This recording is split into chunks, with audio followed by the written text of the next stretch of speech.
Today I'm going to talk to you about a series at the University of Michigan Press that I've edited called 4 Point. And 4 Point to me is a very exciting series because for those of you like me who have taught traditional ESL classes over the years in an intensive English program or a community college or overseas in an EFL setting, for example, where students are in a level 1, level 2, level 3, etc., and you start out with the people who are basically the Zilcho level, most of those students that I've dealt with want to get into an academic setting. So finally, here's a series that is designed for people who are going to be in an academic setting down the road. Not English for tourism, not English to open a bank account, but English to be able to have a successful life, career at the university level. The series is called 4 Point, and the title 4 Point can be taken two ways. One of the ways that you could interpret the title is 4.0, which is the grade point average, because our students are no longer in an ESL class where they're trying to get an S or a U or an E or a pat on the back for doing good work, but they really need a 4.0 average, or at least that's what they're hoping for. Also, the 4 Point to me can also refer to the fact that this is an integrated skills book or series. So these books practice reading, writing, listening, and speaking. And that in itself to me is very different than most of the books that you'll find that are used in intensive English programs today or in EAP programs for that matter. So we talked about EAP. These books are definitely designed for English for academic purposes. This is not people who are trying to learn basic vocabulary to function at the bank or at the supermarket or life skills, things like that. These are for students who really want to go to a university setting and they want to know in advance how to function at a university. Also, this series has two levels. There's a level 1 and level 2. And I spoke to a colleague recently and I was trying to explain about level 1, and his first reaction was, well, level 1, this is, my students aren't level 1, these students are intermediate. You have to know that level 1 and level 2 here does not refer to level 1, the Zilcho level, and level 2, this low intermediate. Level 1 here is a solid intermediate student, I would say, all right? And there's a wide range there as well, because what does intermediate mean? Intermediate at your school, intermediate at my school might be quite different. In fact, they probably are very different. And the level 2 books are actually quite high. So when you take a look at level 2, you'll understand, or even level 1, you'll understand immediately that this is not your traditional level 1, hello, how are you, level 2, present perfect, along those lines that we're accustomed to. I'd also like to talk about the fact that these books have a tremendous amount of vocabulary. That's my main area of research, and I've studied many languages over the years and been pretty successful with some of them. And to me, a language consists of vocabulary which is held together by good grammar, not vice versa, as most textbooks have assumed. And so in these books, you will definitely see a lot of attention given to vocabulary.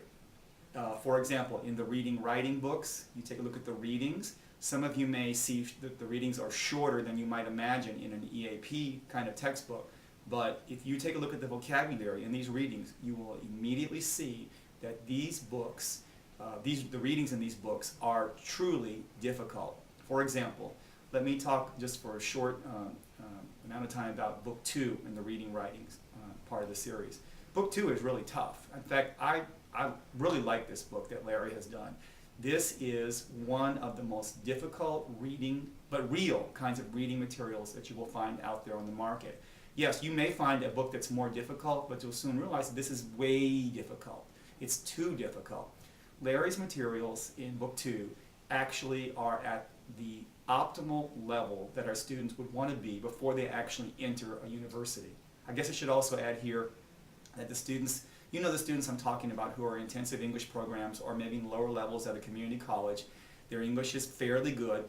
They can hardly produce a sentence that doesn't have at least one error in it, and yet everybody is ready yesterday to get out of your classroom that doesn't count and get into a real classroom, i.e. an academic setting. And we know they're not ready. If you have students who really think that they're ready to go to the real world, the academic career that they've chosen, I suggest that you let them work through one or two of the readings in the Book 2 of this series. If they can handle Book 2 of this series, then yes, they were right. They're ready to move on. That to me is what differentiates our reading-writing books in this series, that the reading materials are truly tough, but yet they're not 20 pages long, because our students can't handle 20 pages of anything, in fact, right now. So why not start with something that's shorter, but yet at the appropriate level? And now I'd like to talk about our listening speaking books.